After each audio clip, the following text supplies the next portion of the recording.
So welcome back to this channel IBMI classes, and I'm creating this second video on interview questions based on DB2. So let's start. So the first question is, what is the purpose of creating the multi-record format file in real time? So before talking about the multi-record format file, we must know what we are talking about. That what is that multi-record format file? So suppose we have more than one pf1 and pf2, and we can create a logical over those pfs like lf1 and lf2. Now if I want to create one lf based on those two pf, then that is called as the multi-record format lf file. So the multi-record format file means multi-record format lf, or you can say multi-format lf here. So here that lf will point to those two or more than two pfs which are combined to form that multi-format lf.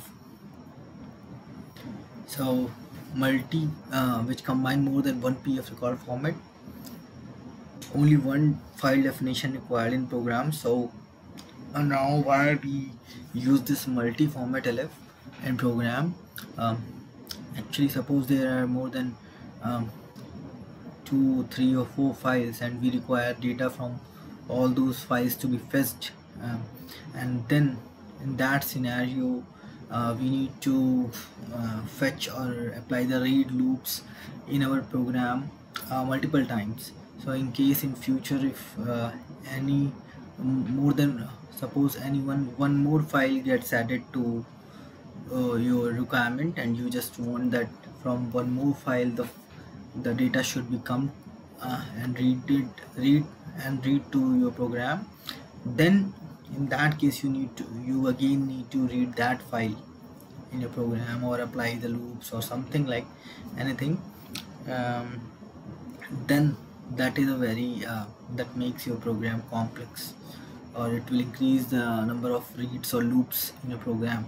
Now what you can do, you can create a multi-format lf on those physical files, right? So in case you create a multi-format lf, you will be able to see all the data in that multi-format lf. So all that multi-format lf will now point to all those pfs which combining which that multi-format lf is made. So in your program you only need to define that multi-format lf in fspecs, and you just need to define the specification in ispecs for those record formats or the files or the fields belonging to those record formats. So in case in future if you want to add one more file, then you just only be adding the record format and field definitions in ispecs. You don't need to bother about adding the read loops or reads in your program. So or you can just suppose you have multi-format lf and which combines from 5 files, and just you want the three files should be read in your program, and then that can also be managed using ispecs in your program, RPG program. So it just make a RPG program very simple, and you can access data from multiple pfs in one read operation only. So this is the purpose that a multi-format lf fulfills in RPG program. So if we want that we should just ignore the readings of files in our program, so we can create the multi-format lf. So suppose, for example, this was what I told you, if in case in future any new file got added to that list, that pf list, so then in that case that multi-format lf, in that case you just need to write the ispecs for that file. You don't need to add a loop or add a read cycle or read operation in your program. Now the second question is why we use gen select, dynamic select keyword in lf. Now lf logical files are basically a view created over the physical files. Now we know that we can use the select and omit criteria in our logical files to just select some particular or create a subset of records, or you can just um, create access path or out of that. So now using since this is a file level keyword first thing, and this can only be used in LF, so these are the must things. This is a file level keyword and this can be only used in LF. Now select and omit in LF are done at runtime using this didn't select. So if we simply use the select and omit, then one thing is must, that the file must have keys. In case they do not have keys, we cannot use the select and omit. So if we want that select and omit, we want to use the select and omit in our file, then we need to have didn't select keyword in our program, in our logical file, sorry, at the file level keyword, which is a file level keyword.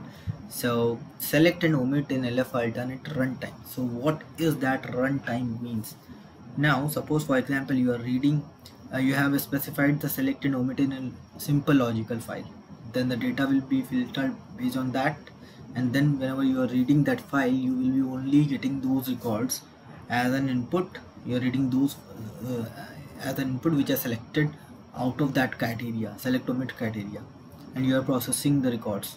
Now in didn't select or dynamic select, what happens, at the time of reading the file in the program, whenever a read operation occurs in your program, then at that time the records are actually tested, or you can say tested for the select and omit criteria, whatever the select and omit criteria is specified in that LF, and at that time the record gets tested or verified whether it fulfills the select or omit criteria or not.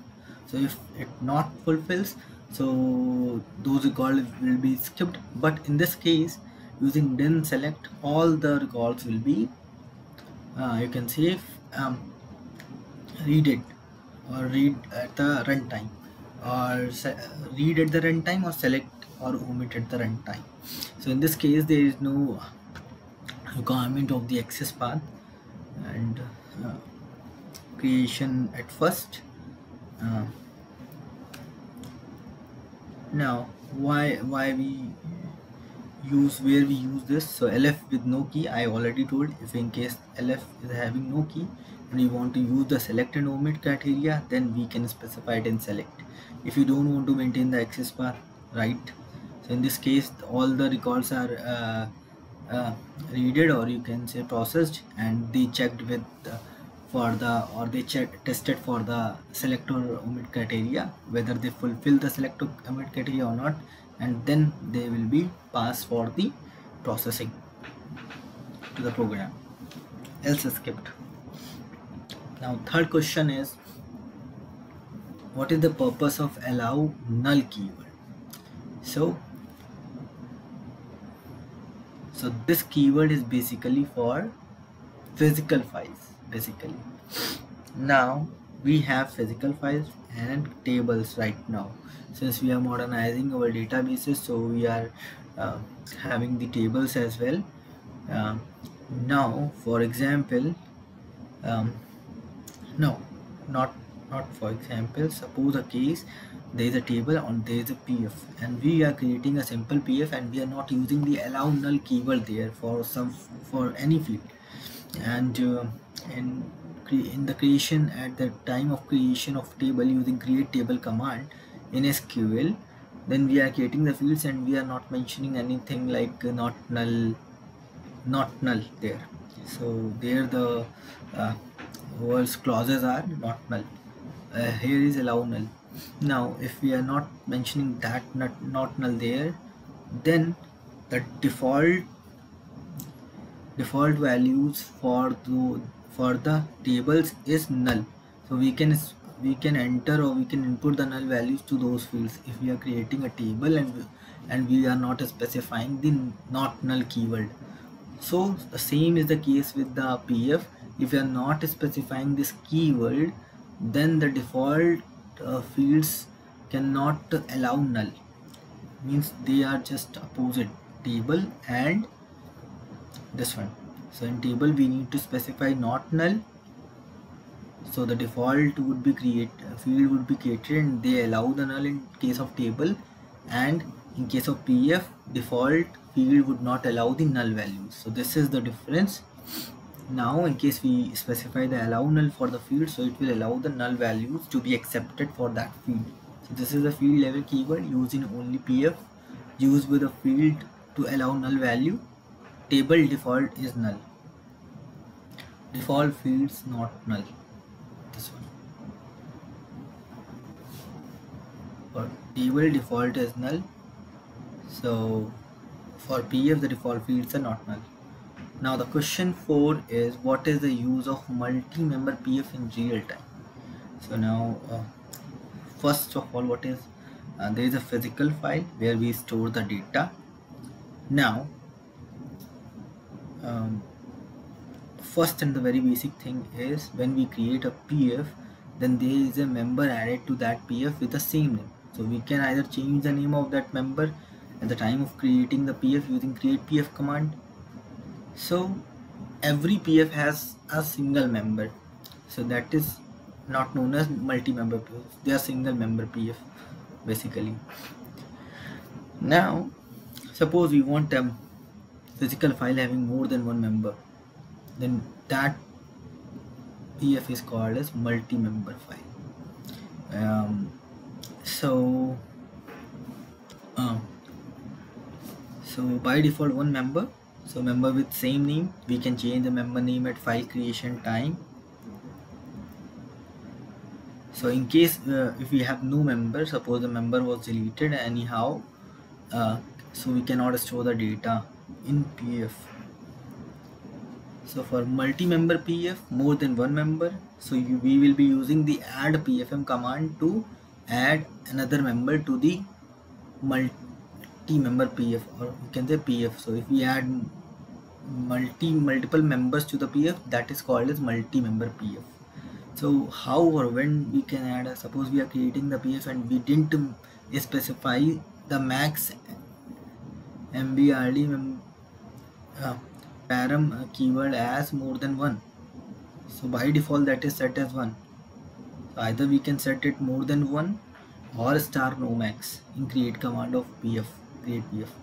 So we need to set this parameter so that we can create the multiple members. So if we don't set this parameter at the time of creation of a PF, then if we try to add the multiple members using add PFM command, we will be getting the error that we cannot add the member, more than one member to it, or the member limit reached, like this. So we must set this parameter max member D MBRD in create PF command, so that we can add multiple member to the PF. So when we use this, suppose we are maintaining a data, we are maintaining the monthly data for some system, and we have data for January, February, March, April, or we are maintaining the data year wise, for example, now for or anything. So suppose I just want to access the data of the November or December or any other month, so I just keep them separate using the multiple member file. So I'll be keeping multiple members, so for every month there is a new member added to that file. Whenever we are adding a next month data, we are just first adding a new member to that for that month, and then we are adding the data for that month. So suppose in real time, if you want to search or we want to look for the November month data, so we will be looking for the November month member only. So we will not be going into all members to search for that data. We will be looking for November month member in that PF. So in such scenarios we can use this multiple member PF. So that basically allows us to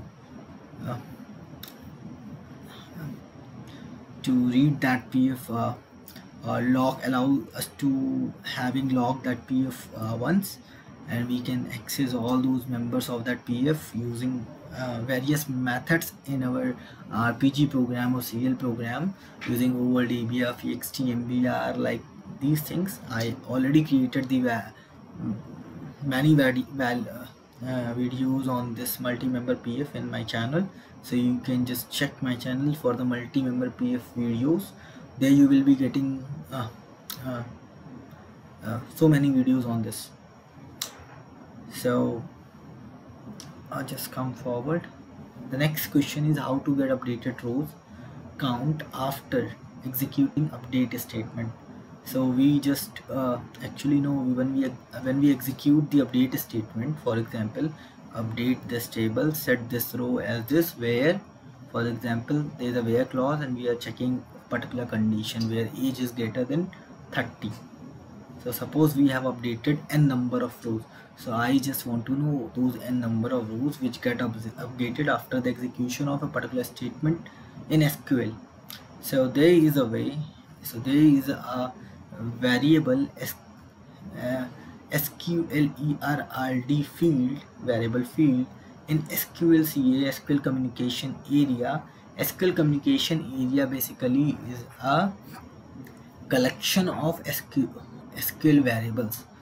So it also contains the SQL code as well. So whenever we are checking that whether SQL code is 0 or not equal to 0 or 100 or anything else, so suppose, so that SQL code is also a field of SQLCA, SQL communication area. So here SQLERRD, which gives us the updated rows count. So it tells us the n rows which gets updated by executing that query. So SQLCA, here SQLCA comes into the picture. So SQLCA is basically a communication area where when we are executing any SQL query, so at that time SQLCA comes into the picture and it provides us the feedback of the executed SQL statement. So basically it gives us the information about what happens to our statement when it executed, whether it fails or it's successful, or other information like, for example, we are inserting the rows, so those rows inserted or not, we are updating the rows, we are deleting, we are doing anything, we are selecting the rows. So these are the things which SQLCA fulfills. So SQLCA has a collection of variables, and out of that there is a field SQLERRD which gives us the updated rows count. So that's all in this video. Thank you and have a nice time.